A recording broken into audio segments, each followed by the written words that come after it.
একজন মুসলিমের বাচ্চা হ্যাপি নিউ ইয়ার ওই 1 জানুয়ারিতে কি করে পিকনিক করে গান বাজনা বাদ্যযন্ত্র বাজিয়ে নেশার দ্রব্য পান করতে পারে? একজন মুসলিমের বাচ্চা কি করে এগুলো করতে পারে? সে কি নিজেকে মুসলিম দাবি করছে?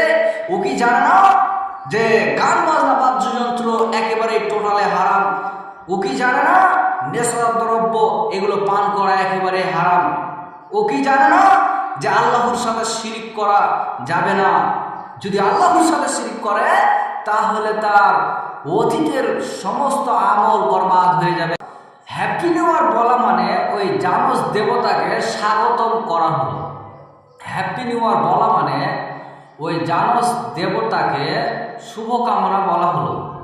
তো একটা মুসলিমের বাচ্চা মুসলমানের বাচ্চা কি করে একটা জানোস দেবতাকে শুভকামনা বলতে পারে? একটা মুসলমানের বাচ্চা জানোস দেবতাকে কি করে সম্মান জানাতে পারে?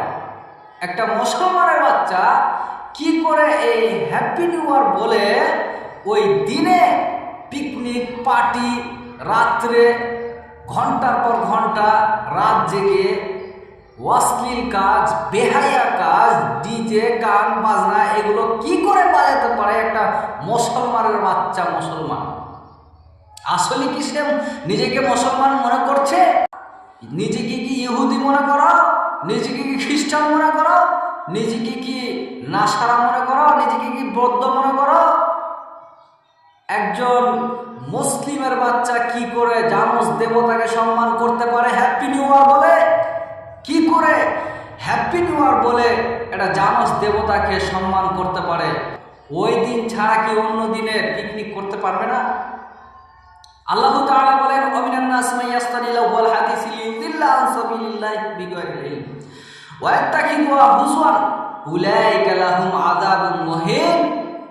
আল্লাহ রাব্বুল আলামিন বলেন, এক শ্রেণীর মানুষ রয়েছে যারা আল্লাহর রাস্তা থেকে ভ্রান্ত করার উদ্দেশ্যে তারা তো গান বাজনা বাদ্যযন্ত্র বাজায় এবং মানুষদেরকেও ওই গান বাজনা বাদ্যযন্ত্র অশ্লীলের কাজের দিকে আহ্বান করে ডাকে। আল্লাহ রাব্বুল আলামিন বলছেন, উলাইকা লাহুম আযাবুন মুহিন। ওই সমস্ত মানুষদের জন্যই অবমাননাকার শাস্তি আল্লাহ তাআলা রেখেছেন। ওই সমস্ত মানুষদের জন্যই অবমাননাকার শাস্তি রয়েছে। রাসূল সাল্লাল্লাহু আলাইহি সাল্লাম বলেন, ইন্নাল্লাহা তাআলা হারামাল খামরা ওয়াল মাইসিরা ওয়াল কুবার। নিশ্চয় অবশ্যই মহান আল্লাহ তাআলা জেনা, রেশম, নেশার দ্রব্য, গান বাদ্যযন্ত্রকে হারাম করেছেন।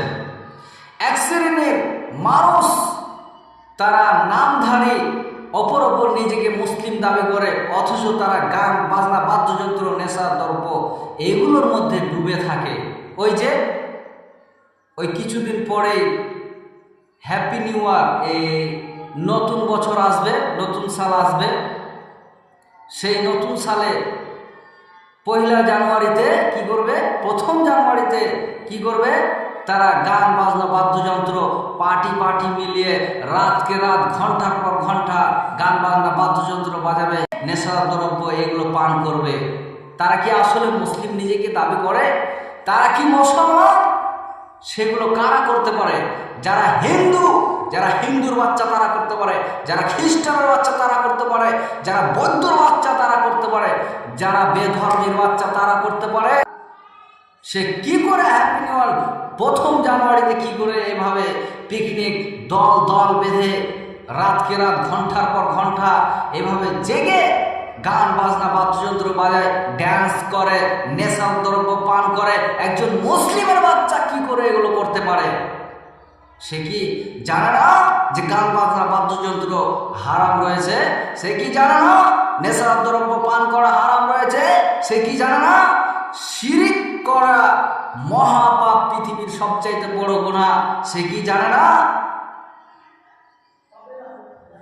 সে কি করে এগুলো করতে পারে একজন মুসলিমের বাচ্চা?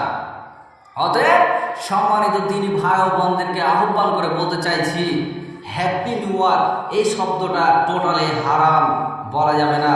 ওই দিনে কোনো শুভকামনা নয়। আপনার যে জিন্দেগিটাই রয়েছে, এই জিন্দেগিটাই হচ্ছে শুভকামনা, এই জিন্দেগিটাই হচ্ছে পরীক্ষা স্বরূপ আল্লাহ তাআলা দিয়েছেন। কিসের জন্য? একমাত্র আল্লাহর দাসত্ব করার জন্য। আর তুমি হ্যাপি নিউ ইয়ার বলে এই 1 জানুয়ারি থেকে তুমি শুভকামনা বলছো।